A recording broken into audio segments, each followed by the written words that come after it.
ons hier so by mekaar kan kom in u huis. Here, ek wil vra in hierdie uur, wees asseblief met ons elkeen, raak ons gedagtes aan. Ag Heer, mag ons die wêreld daar buite uitsluit in hierdie tyd, mag ons net fokus op u en u woord, en ons dankie vir u liefde en u genade, is my gebed in Jesus naam. Amen.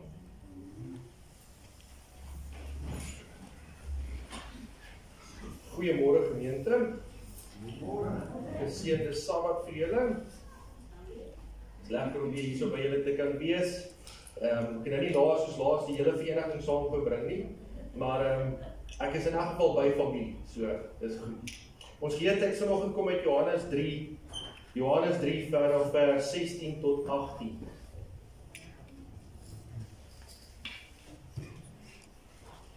Johannes 3 vanaf vers 16 tot 18. Ons almal ken Johannes 3 vers 16. So ons kan hom al klaar uit kop sê. So ek gaan begin en dit lees soos volg, want so lief het God die wêreld gehad, dat hy sy eniggebore seun gegee het, sodat elkeen wat in hom glo, nie verlore mag gaan nie, maar die ewige lewe kan hê. Want God het sy seun in die wêreld gestuur, nie om die wêreld te veroordeel nie, maar dat die wêreld deur hom gered kan word. Hy wat in hom glo, word nie veroordeel nie, maar hy wat nie glo nie, is al reeds veroordeel, omdat hy nie geglo het in die naam van die eniggebore seun van God. Tot sover.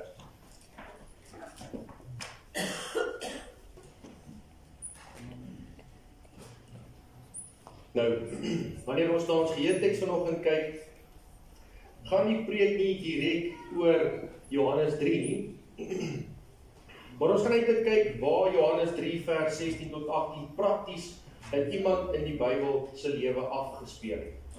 So ek wil vir julle vanoggend 'n verhaal vertel, en so dit gaan kos dit ons moet dink. Ons moet daar dink. 'n verhaal vertel van 'n nasie wat so ontstaan 'n walglike daad was. Iets wat by hulle sou bly, 'n klap op die naam so te sê. Hulle is Israel se verlandse familie. Israel se verlandse familie en tog 'n bron van geestelike dwaling ook. En hoe selfs iemand uit hierdie nasie uit verlossing of versoening kon ontvang het. Kom ons bid net eers weer saam. Here Jesus, ag Heer, ek wil vra, raak ons denkwyse aan, Heer, gee asseblief ons helderheid van verstand. Heer, sodat die boodskap wat U gebring het, tot ons elkeen se harte sal spreek. Raak my lippe aan, Heer, dat dit U woorde is, wat tot U kinders sal spreek. Dis my gebed in Jesus naam. Amen. Wie het die idee na watter nasie ons vanoggend gaan na kyk? Enige braaiskote is ook welkom. Die Israeliete. Nee, hierdie nasie was juis verlandse familie van die Israeliete. Die Moabite. Daar is hy, korrek. Ons gaan 'n bietjie kyk na die Moabite. Ons titel vir vanoggend se praatjie is ek goed genoeg? Dit is bietjie donker, maar ek glo jy kan sien, dit moet donker wees, so dis ook alraai. Om hierdie nasie te verstaan, moet ons eers teruggaan en te gaan kyk, waar kom hulle vandaan? Wat was hulle begin gewees? En ons vind hulle begin in Genesis 19. Ons gaan nie nou die hele Genesis 19 lees nie, maar ons gaan dit net opsom. In Genesis 19 vind ons dat Sodom en Gomorra se beker van genade oorgeloop het. Afskuwelike dade vind tussen daai stede plaas, en binne in die stede. Onnatuurlike liefde wat daar floreer het, skandelike rituele, babas wat aan Molek geoffer word. En binne in hierdie streek is daar 'n man met sy gesin wat daar woon. Wat was sy naam? Lot. Dit was Lot. Nou die Here kom na Abraham toe en die Here sê aan hom dat ek kan nie toelaat dat hierdie dinge wat in daardie landstreek gebeur verder aangaan. Afskuwelike dade. Ek wil ou klein babetjies wat geoffer word aan valse gode. En God sê tot hier toe en nie verder nie.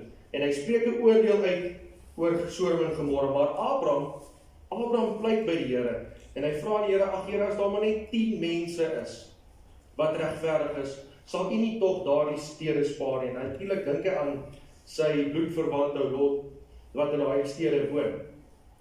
Maar daar was nie 10. Inteendeel, Daar was net een. Die Here stuur engele om Lot te gaan waarsku dat hy die stad moet verlaat. En Lot gaan pleit by sy ouer kinders en by hulle mans, maar hulle sien hom as iemand wat grappies maak. Hulle sien hom nie as iemand wat ernstig is nie. En waarom was Lot se kinders so lief gewees vir Sodom en Gomorra?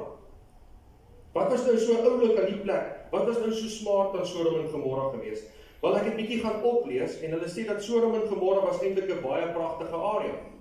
Daar waar water is, daar's 'n rivier wat daar deurloop, so waar water is lewe. Daar's vrugbare grond met basies alles wat 'n samelewing nodig het om te oorleef, en nie net om te oorleef nie, maar om te floreer. Ons lees bietjie meer daaroor in Esegiel 16 vers 49 en 50. Dit sê, kyk, dit was die ongeregtigheid van jou suster Sodom, in trotsheid, oorvloed van brood en sorgelose rus. En daardie sorgelose rus het my ook laat dink aan ledigheid. En wat is die spreekwoord van ledigheid? Die duiwelse oorkussing. Het sy en haar dogters geleef, maar sy het die hand van die arme en behoeftige nie versterk nie.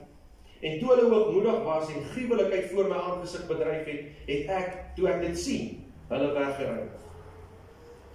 Soos ek gesê het, Lot het sy kinders gaan waarsku. En hoe voel 'n mens as jy iemand waarsku oor iets en hulle gaan in elk geval aan? Dit hang af hoe groot die onderwerp is, nie waar nie? As dit nou nie so iets anders is nie, mense is tog teleurgestel. Maar as 'n ouer sy kind moet gaan waarsku en sê, my kind, as jy op hierdie weg aangaan, dan gaan jy sterf. En daai kind vat nie daai waarskuwing aan nie. Hoe voel 'n ouer dan? Gebroken, nie waar nie? En Lot was diep bedroef toe sy kinders nie die waarskuwing opgeneem het en saam met hom gegaan het nie. En so hy gaan toe terug na die huis toe, na sy vrou en die ander 2 dogters wat in sy huis gewoon het. Maar daar was ook nie 'n drastiese optrede gewees toe van Lot se kant af nie. Hy kom by die huis aan en soos die Engelse het 'n woord daar so op, hy linger, nê? Remain at a place longer than necessary to hang around.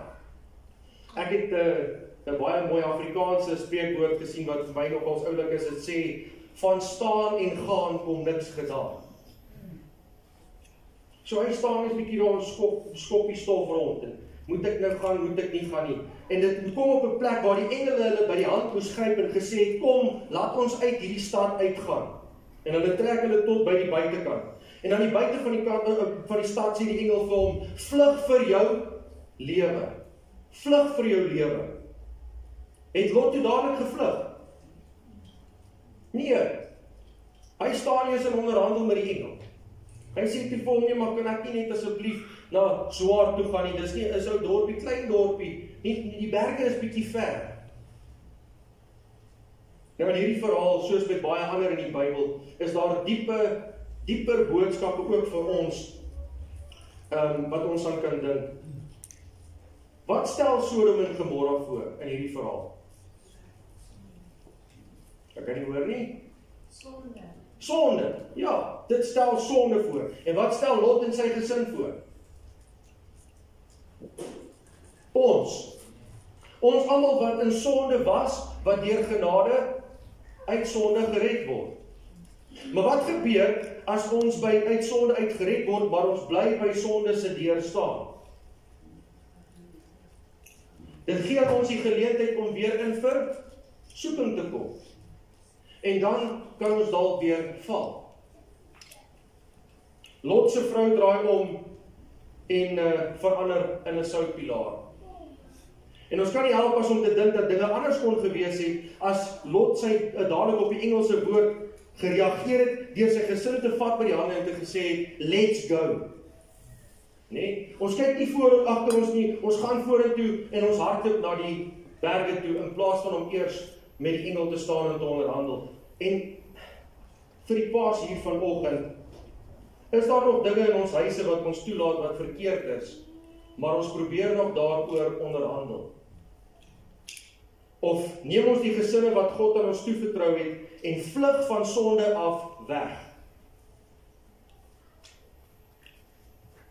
Nou Lot en sy dogters kom toe by Swaar aan, en toe hy en sy dogters die stad ingaan, reën daar swaal en vuur op die res van die landstreek uit.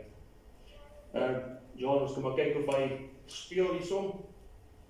So I'm up here on the site called locally Numera. And this is the site that the archaeologists associated with Gomorrah. So here you can see that ashy layer that's just underneath the surface. This is full of burned pottery.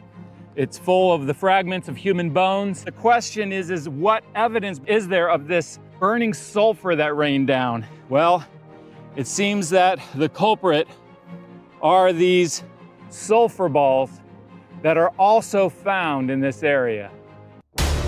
Hierdie dinge het werklik afgespeel. Nou wat was Soar? Hoe was Soar die dorpie gewees? Dit was 'n dorpie in dieselfde landstreek as Sodom en Gomorra.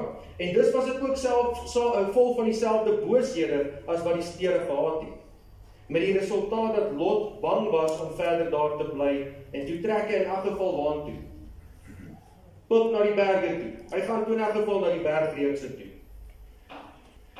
Nou die lewe in Sodom het 'n geweldige impak op Lot en sy gesin gehad. Ag, dit waarna ons kyk maak nie saak nie, dit waarna ons luister maak nie saak nie. Vriende is vriende, vermaak is vermaak. Nee, ons sien dat dit waaraan Lot se gesin blootgestel is, het tog 'n impak op hulle gehad. Morele standaard was daar nie meer te vind nie, alhoewel dit 'n land van melk en honing finansiëel dalk goed met hulle gegaan het, het dit 'n vlek op Lot se gesin gelos. Geloof was daar ook nie. Maar Tiaan, hoe kan jy sê daar was nie geloof nie? Dit is eintlik heel eenvoudig. Omtrent sy hele gesin is uitgewis. So daar kon nie geloof gewees en niemand het gehoor gegee aan die waarskuwings nie. En nou is dit slegs hy en sy 2 dogters wat oor was. En omdat daar nou niemand rondom hulle is om 'n nageslag voor te sit nie, besluit sy 2 dogters op hulle eie bose plan om 'n nageslag voor te bring. Hulle span drank in om hierdie taak te verrig in plaas van om op God te vertrou. Wat sê die Bybel vir ons oor drank? Spreuke 20 vers 1 is maar een van die versies. Dit sê die wyn is 'n spotter en sterk drank 'n lawaaimaker. En elkeen wat daardeur bedwelmd raak is nie wys nie. Dit is in my hartseer en ek glo jy sal met my saamstem. Dit is my hartseer dat daar soveel Christene daar buite is wat nie kan sien dat die Bybel teen die gebruik van alkoholiese drank is nie, teen vir gefermenteerde drank is nie. Niemand skryf enigiets goed daaroor nie. Inteendeel, al die verhale wat ons kan sien wat in die Bybel gaan, waar dit spesifiek praat van gefermenteerde wyn of drank, is altyd sleg. En die resultaat daarvan is gewoonlik sleg. Maar Tiaan, jy is verkeerd, net matigheid. Nee? Ken jy al gehoor, ek moet net matig wees nie? En hierdie interessante enetjie sien ek in die week, The Ministry of Healing, bladsy 332, wat sê, moderate drinking is the school in which men are educated for the drunkard's career. En dit het nogals vir my uitgestaan. Maar om terug te kom by die verhaal. So, Lot word bedwelm deur sy dogters en die oudstene gaan lê toe by hom. En die volgende aand toe die jongste. En in hierdie afskuwelike dade vind ons die ontstaan van 2 nasies, wat deur hierdie daad vir altyd gekenmerk sal word. Die oudste seun, bare seun, noem hom Moab, wat die vader van die Moabiete geword het, en die jongste ene, bare seun, wat hom Ben-Ami genoem het, wat die vader van die Ammoniete geword het. Nou waar in die Bybel lees ons oor van die Moabiete? Baie plekke, né? Maar ongelukkig is meeste van dit nie positief nie. Anders as Israel so ontstaan wat gekenmerk is deur goddelike beloftes en 'n heilige verbond tussen God en Abraham, was die Moabiete gebore uit 'n agtergrond van sonde. Hulle storie het begin nie as 'n spesiale seën nie, maar eerder met 'n skande. En na jare se wandel in die woestyn, jare van konflik, versoekings en dies meer, 40 jaar om spesifiek te wees, kom die Israeliete by die vlaktes van Moab aan. Nou, hierdie familie van, verlangse familie van Israel, groet hulle toe nie nou met 'n hand van vrede nie, maar nie, inteendeel, ons lees daar in Numeri 22 vers 4, dit sê, toe sê Moab vir die oudstes van Midian, nou sal hierdie menigte opeet alles wat rondom ons is, soos 'n bees die groenigheid van die veld opeet. Hulle was nie gelukkig dat Israel daar naby hulle was nie. Die koning van die Moabiete was toe Balak gewees. En Balak steek ook nie 'n hand van vrede na Israel toe nie. Hy's dadelik op die aanval. Hy's dadelik van, hoe kan ek hierdie nasie wen?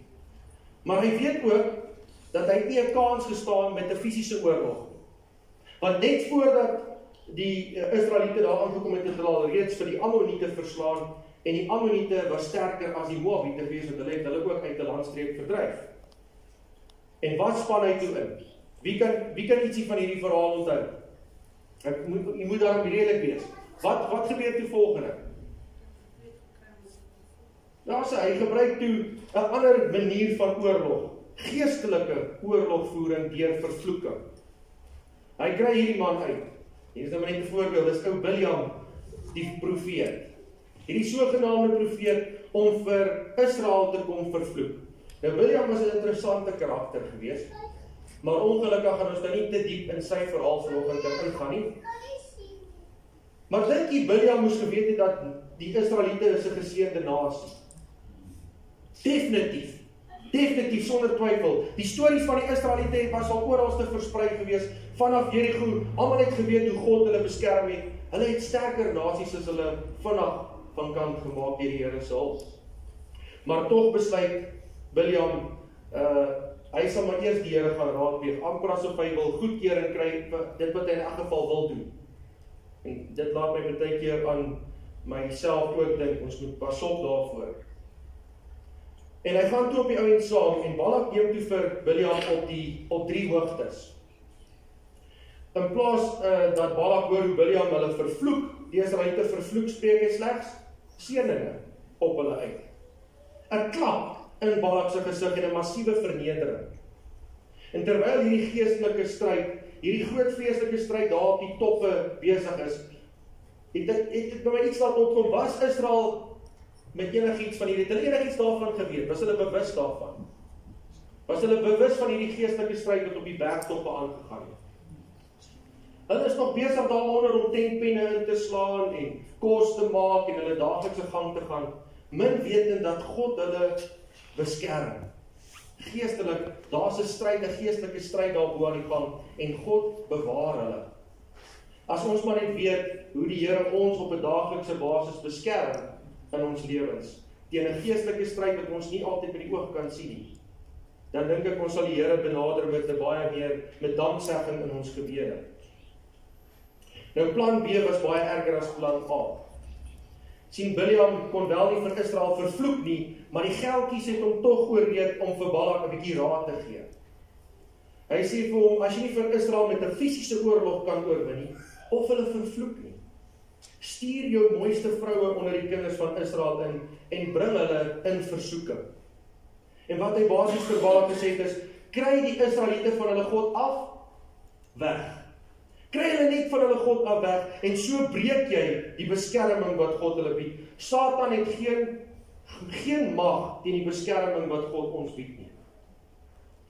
Ons lees in Job 1 vers 10, sy eie woorde, Satan se woorde wat hy gesê het u nie self hom, dis nou vir Lot, en sy huis en alles wat hy het, aan alle kante rondom hom beskik nie? Satan het geen mag as dit by die beskerming van God kom nie.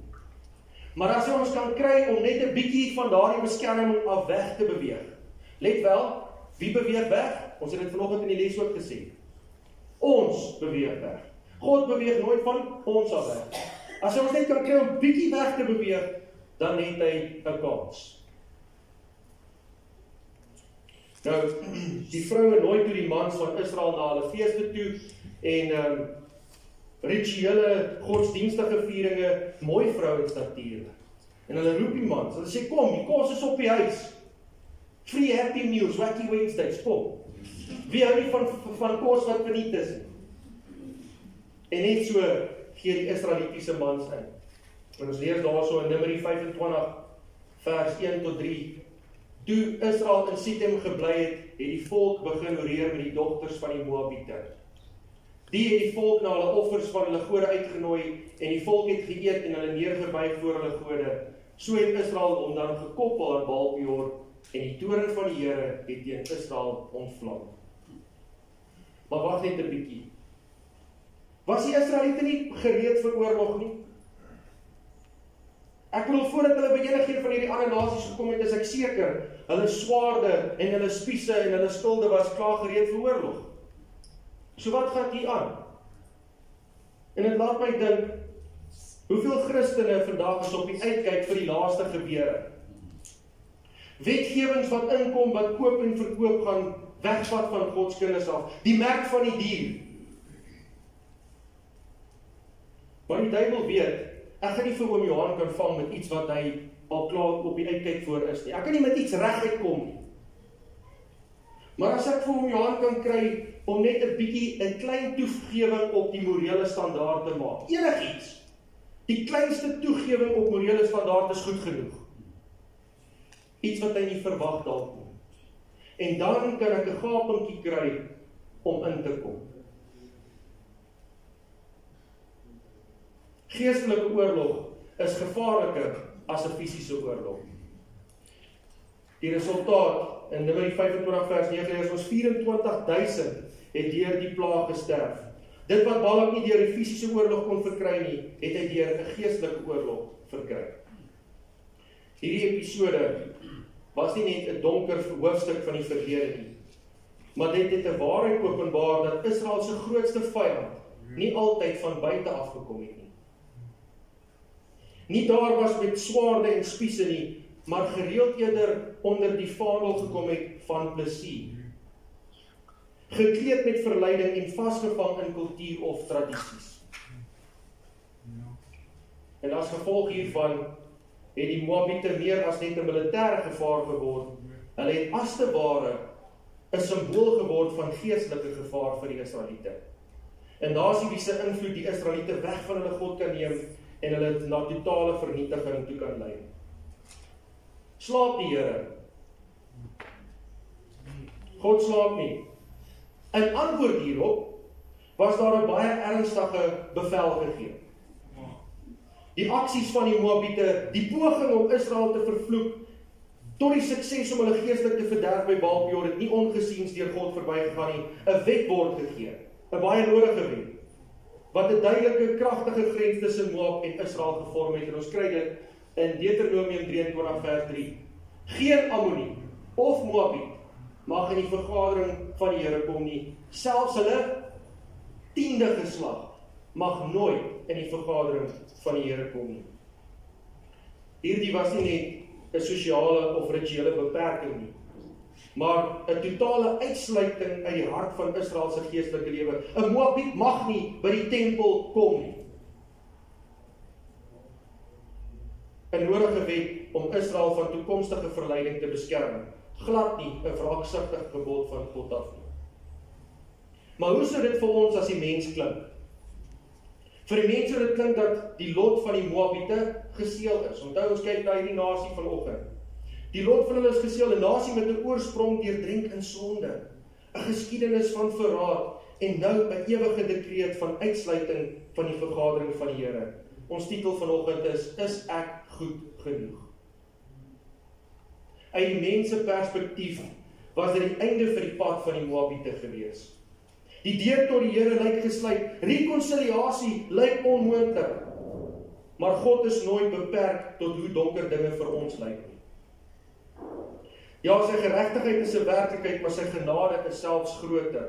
En dit is binne in hierdie donker en blykbare hopelose agtergrond waar God 'n saadjie van hoop plant vir enigiemand wat homself in hierdie omstandighede bevind. En nou kom ons by die volgende gedeelte van ons verhaal. Rondom 100 jaar later, gedurende die tyd van die rigters, is daar 'n verhaal van liefde, loyaliteit en verlossing wat afspeel. Die verhaal se sentrale figuur is nie 'n Israeliet nie. Sy is 'n weduwee, 'n buitelander, 'n Moabiet. En haar naam was Rut. Die boek Rut begin met 'n diepe ironie. Hongersnood slaan Bethlehem. Wat staan die naam Bethlehem voor? Die huis van brood. So, dis nogals ironies. En 'n man met die naam van Elimelech, 'n Israeliet, neem vir sy gesin na Moab. En ek glo nie dit was die beste keuse gewees nie, Maar hy vat toe sy gesin na Moab toe, en nie lang daarna nie, toe sterf hy. Hy en Naomi het 2 seuns gehad, wat was hulle name? Wat beteken die name Maglon en Gilion? Weet iemand wat die name beteken? Maglon beteken siek. En Gilion beteken wegkwyne. Dis interessant, né? En op 'n vroeë ouderdom sterf hulle albei. En hulle het 2 vrouens gehad, 2 Moabitiese vrouens wat hulle getrou het. En die gewoonte van die tyd was dat die skoondogters na hulle skoonma in sulke omstandighede sou omsien. Naomi in 'n vreemde land met regtig waar niks vir haar oor nie. Haar 2 seuns is oorlede, haar man is oorlede en sy besluit ek gaan terug huis toe. Sy het gehoor dat die Here uitkoms gegee het aan die tekort en dat daar weer brood in die huis van brood is. Hulle al 3 stap toe. En soos wat hulle die einde behaal het van die Moabitiese streek, sê sy aan haar dogters, draai terug elkeen na julle huise toe. Alhoewel sy die reg gehad het volgens die wetlike aspekte vir die tyd om hulle aan haar te verbind, sê sy vir hulle, gaan. Sy spreek hulle vry. 'n onselfsugtige daad. Gaan en kry weer liefde, julle is nog jonk. Naomi wat die beste vir hulle gehad het, al het dit beteken dat sy alleen moes loop. Orpa met trane in haar oë groet haar skoonmoeder. En sy draai toe om en gaan terug. 'n menslike en verstaanbare keuse. Maar Rut kies 'n ander weg. Sy weier om te draai. Met woorde wat deur die eeue bekend is as die mees kragtigste en mooiste verklaring van loyaliteit en liefde wat nog ooit gemaak is. En ons lees dit in Rut 1 vers 16 en 17. Moenie by my aandring dat ek u moet verlaat om agter u om te draai nie, want waar u gaan, sal ek gaan. En waar u vertoef, sal ek vertoef. U volk is my volk en u God is my God. Waar u sterwe, sal ek sterwe en daar begrawe word. Mag die Here so aan my doen en so daaraan toe doen. Net die dood sal skeiding maak tussen my en u. Hierdie woorde was meer as net 'n liefdevolle gebaar van 'n loyale skoondogter. Dit was 'n verbond, 'n radikale en transformerende besluit. Rut het hier in haar vaderland, kulturele agtergrond, haar geskiedenis, asook die gode wat sy eens op 'n tyd aanbid het, verwerp om Naomi te volg, maar nog belangriker, om die God van Israel te volg. Dit was 'n egte en diepgaande bekering, gebore uit liefde en nie net op die ingewing van die oomblik nie. Die stil getuienis moontlik van Naomi se lewe wat tot haar hart gespreek het. Sy het gekies om die Skepper God te dien. En met daardie besluit het Rut die Moabiet, wat deel was van 'n nasie wat eers verban was om in die vergadering van die Here te wees, 'n tree gegee wat haar verbind het aan die verbondsvolk. Was dit as gevolg van 'n bloedverwantskap? Nee, maar deur genade. Geloof wat God verseker nie sal ignoreer nie. En so gaan die 2 vrouens na Bethlehem. Sonder om te weet wat die toekoms voorhou, slegs onderhou deur hoop. Maar in daardie daad was God reeds besig om 'n nuwe bladsy te skryf in die verhaal van ons en haar verlossing. Rut se aankoms in Bethlehem sou nogal 'n mens laat vra hoe sy as 'n Moabiet ontvang was deur Israel. En dan nog meer, hoe is dit moontlik? Hoe is dit moontlik dat sy nie net aanvaar word as deel van die geskiedenis van Israel nie, maar dat sy 'n prominente figuur sal wees in 'n verhaal wat in die Bybel opgeteken sal word?